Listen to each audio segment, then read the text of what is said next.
नमस्कार प्यारे छात्रों, कैसे हो आप लोग। आई होप कि आप सब मस्त होंगे। सो हंसते रहे, मुस्कुराते रहे, स्वस्थ रहे और मस्त रहे।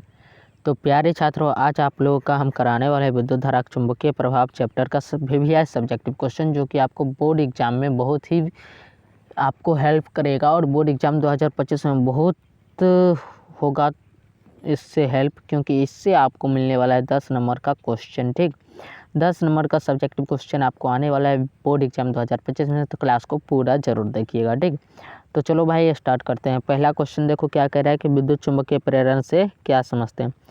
विद्युत चुम्बकीय प्रेरण से क्या समझते हैं, ऐसा क्वेश्चन पूछेगा तो आपको लिखना है वह प्रक्रम जिसके द्वारा किसी चालक के प्रतिवर्ती चुंबकीय क्षेत्र के कारण अन्य चालक में विद्युत धारा प्रेरित होती है, विद्युत चुम्बकीय प्रेरण कहलाता है।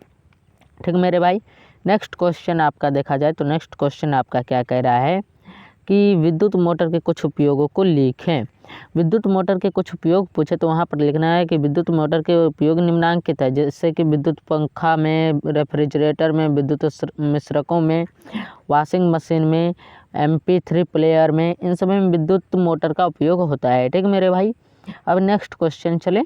ये सभी क्वेश्चन जितना भी बता रहे हैं सबको भाई याद कर लेना है। ठीक, याद कर लोगे ना तो आपको बोर्ड एग्जाम 2025 में काफ़ी हेल्प करेगा। और ध्यान रहे, हम ये भी बताएंगे कहाँ से कौन सा क्वेश्चन आया था। ठीक, तो अगला क्वेश्चन पर चले। अगला क्वेश्चन आपका कह रहा है कि चुंबकत्व की असली पहचान क्या है। चुंबकत्व की असली पहचान क्या होती है कि चुंबक में सजातीय ध्रुवों के बीच, यानी कि प्लस प्लस वाला ध्रुवों के बीच जो है, सजातीय मतलब प्लस प्लस या फिर माइनस माइनस, ठीक, एक ही गुण वाले आवेश। ठीक, वहीं पर विजातीय कह देगा तो प्लस माइनस या फिर माइनस प्लस। ठीक मेरे भाई, तो सजातीय विजातीय में अंतर समझ गए। तो कह रहा है चुंबकत्व की असली पहचान क्या है, तो इसमें लिखना है कि चुंबक में सजातीय ध्रुवों के बीच प्रतिकर्षण और विजातीय ध्रुवों के बीच आकर्षण उत्पन्न होता है। दो लोहे के टुकड़े मिल जाएं और इनके एक छोर दूसरे छोर से सटने पर अगर प्रतिकर्षण होता है तो दोनों लोहे के टुकड़े चुंबक होंगे। क्या होंगे? चुंबक होंगे। ठीक मेरे भाई, यही चुंबकत्व की पहचान है। अगला क्वेश्चन देखिए। अगला क्वेश्चन आपका पूछ सकता है कि विद्युत फ्यूज क्या है, यह किस मिश्र धातु का बना होता है। तो इसमें आपको लिखना है कि विद्युत परिपथों के लिए फ्यूज तार का उपयोग होता है। यह अतिभारण तथा लघुपथन के कारण उत्पन्न उच्च विद्युत धारा के बहने पर यह गल जाता है तथा सुरक्षा प्रदान करता है। फ्यूज तार तांबे तथा टिन के मिश्र धातु से बना होता है। किससे? तांबे तथा टिन के मिश्र धातु से बना होता है। ठीक है, अगला क्वेश्चन देखिए। अगला क्वेश्चन आपका कह रहा है कि विद्युत चुंबक के चुंबकत्व की तीव्रता पर किन किन बातों पर निर्भर करता है। विद्युत चुंबक के चुंबकत्व की तीव्रता निम्नलिखित बातों पर निर्भर करते हैं, जो कि यहाँ पर लिखा हुआ है कि परिनालिका के फेरों की संख्या पर। ठीक, और दूसरा फेरों की संख्या n तथा n के बढ़ने की चुंबकत्व की तीव्रता तथा समानुपाती ढंग से बढ़ती है, जैसे कि B समानुपाती होता है n के। B क्या है? तो परिनालिका में चुंबकत्व की तीव्रता और फेरों की संख्या n है तो B समानुपाती n हो जाता है। ठीक मेरे भाई, और दूसरा कहाँ पर निर्भर करता है तो धारा का मान, यानी कि धारा का मान I बढ़ने पर चुंबकत्व की तीव्रता जो है B वो समानुपाती ढंग से बढ़ती है, यानी कि B प्रोपोर्शनल टू I। इसी प्रकार से क्रोड की प्रकृति पर परिनालिका के अंदर नरम लोहे का व्यवहार करने पर अधिक शक्तिशाली चुंबकत्व बनता है, लेकिन इस्पात के व्यवहार करने पर कम शक्तिशाली चुंबक बनता है। यही चीज़ आपको लिखना है। ठीक मेरे भाई, अगला क्वेश्चन पर चलें। अगला क्वेश्चन आपका बहुत ही मस्त क्वेश्चन है और कई बार एग्जाम में पूछा गया है कि विद्युत धारा चुंबकीय प्रभाव से संबंधित दक्षिण हस्त अंगूठा का नियम लिखें।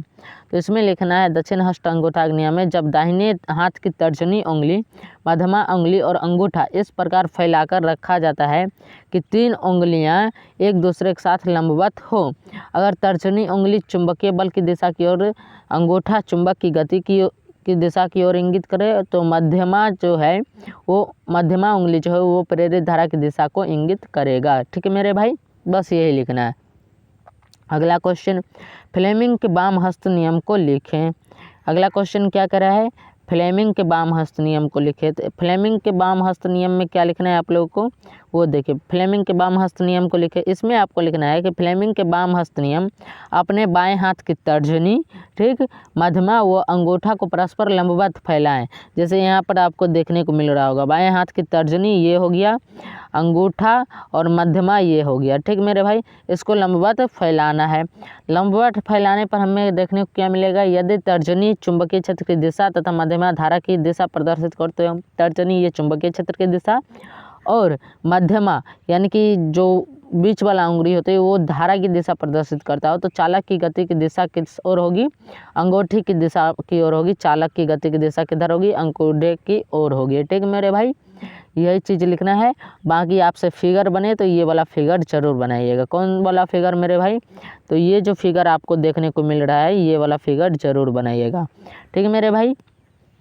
समझ में आ गया। नेक्स्ट क्वेश्चन पर चले। अगला क्वेश्चन देखिए, अगला क्वेश्चन आपका क्या कह रहा है, सो देखिए,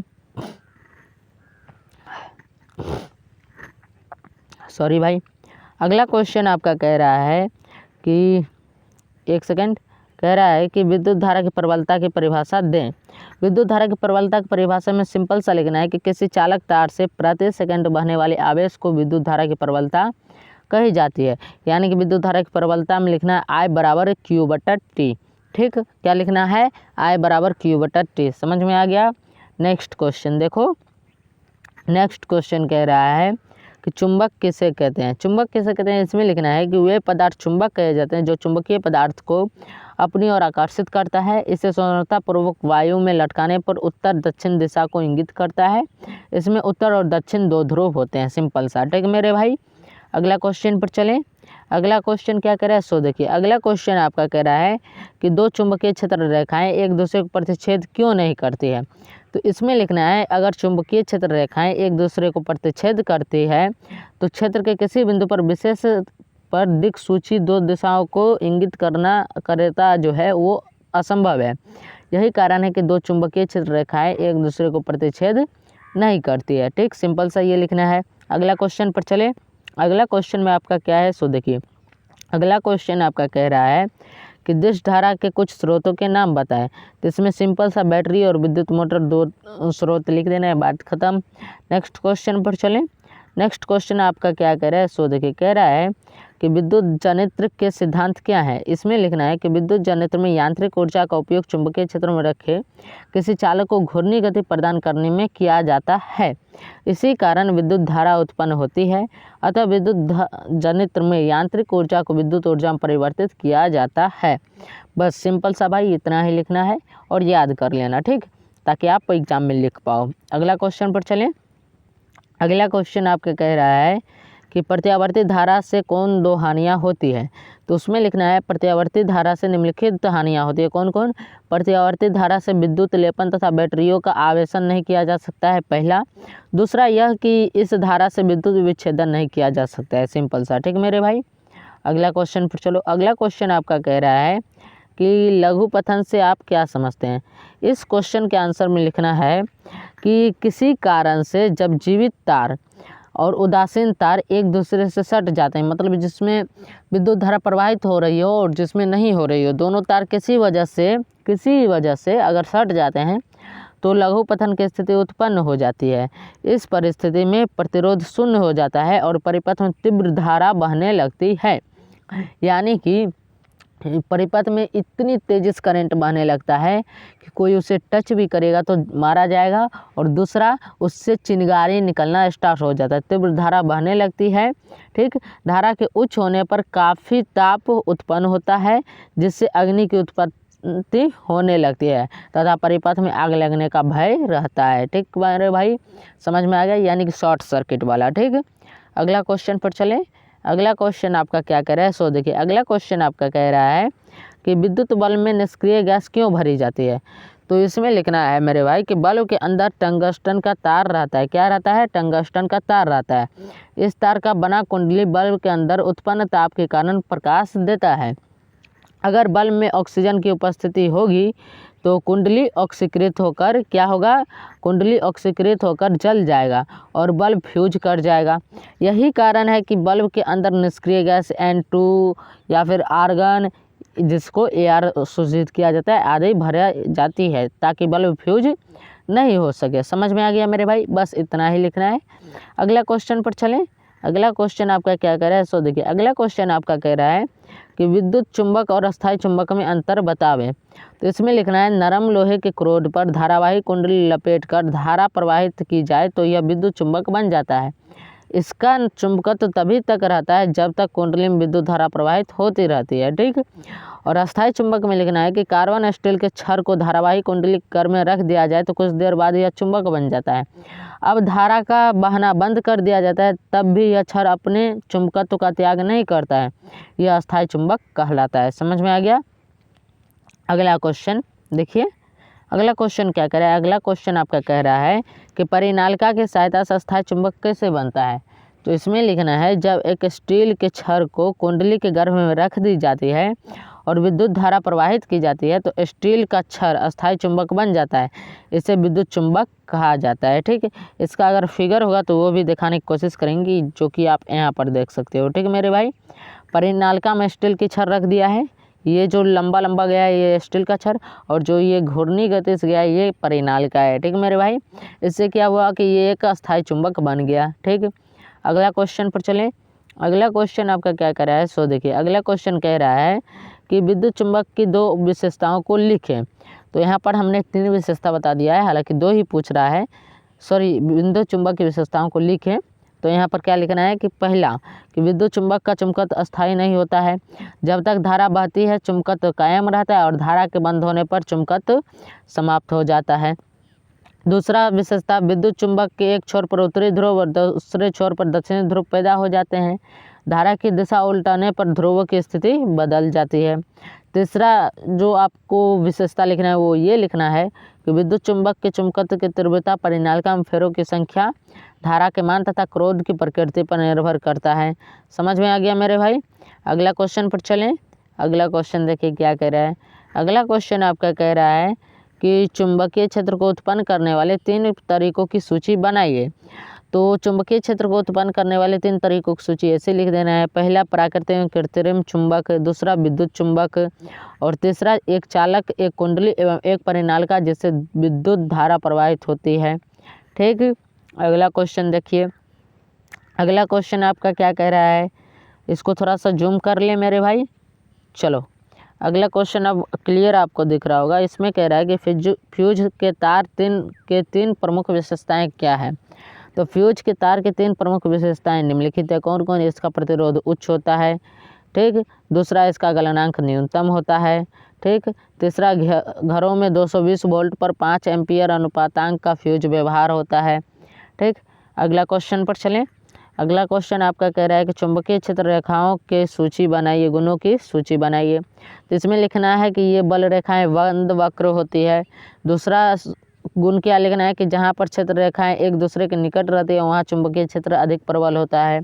तीसरा लिखना है 2 चुंबकीय क्षेत्र रेखाएं एक दूसरे को कभी भी प्रतिच्छेद नहीं करती है, ठीक मेरे भाई। अगला क्वेश्चन पर चलें।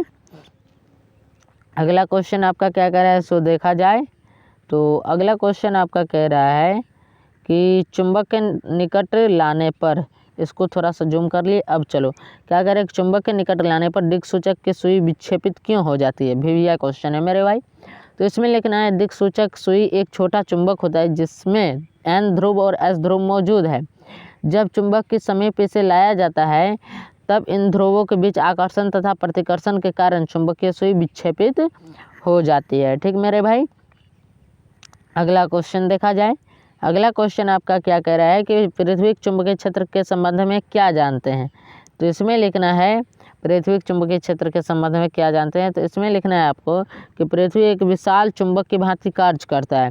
इसका उत्तरी ध्रुव भौगोलिक दक्षिण की ओर, दक्षिणी ध्रुव भौगोलिक उत्तर की ओर स्थित है। पृथ्वी के चुंबकीय क्षेत्र का अक्ष और भौगोलिक अक्ष के बीच का कोण 19 डिग्री होता है, जिसके वजह से पृथ्वी को एक चुंबक की भांति व्यवहार करना पड़ता है, ठीक मेरे भाई। अगला क्वेश्चन पर चले।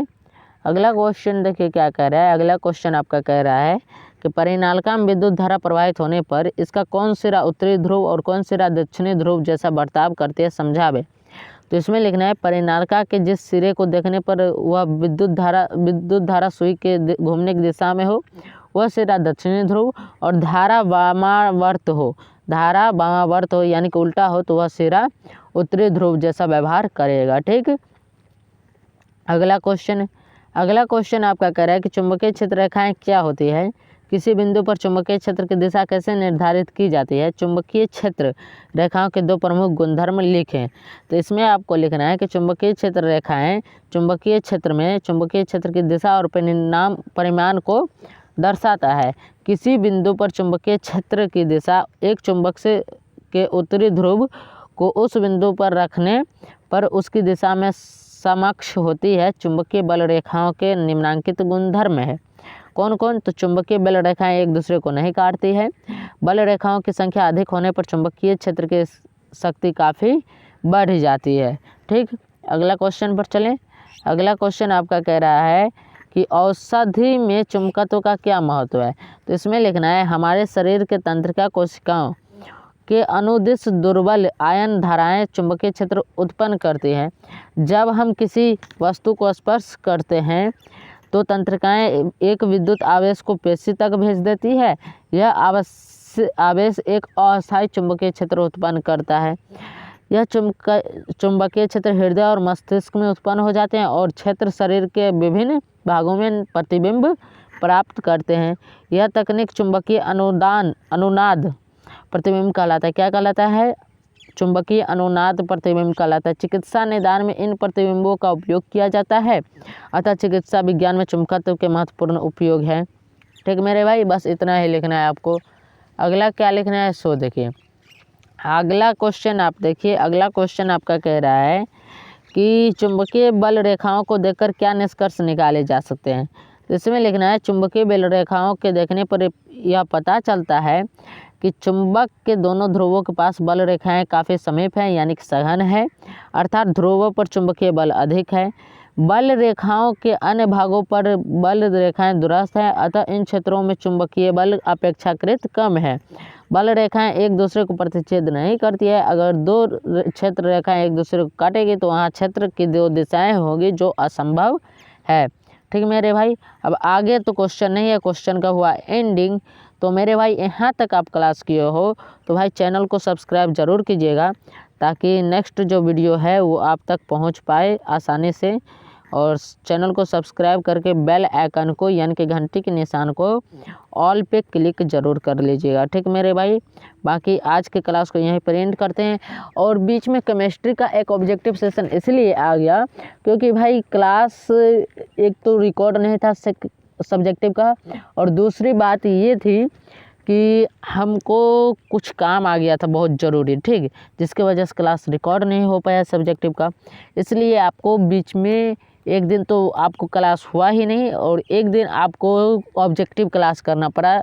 किसका? तो केमिस्ट्री का। तो टेंशन नहीं लेना भाई, अब फिर सब्जेक्टिव एक चैप्टर और बचा ऊर्जा का स्रोत, वो हो जाएगा, उसके बाद केमिस्ट्री रेगुलर हो जाएगा। ठीक मेरे भाई, तो मुझे उम्मीद है आप मेरी बात को समझ पा रहे होंगे। बाकी आज की क्लास को हम यहीं तक रहने देते हैं, मिलते हैं नेक्स्ट क्लास में।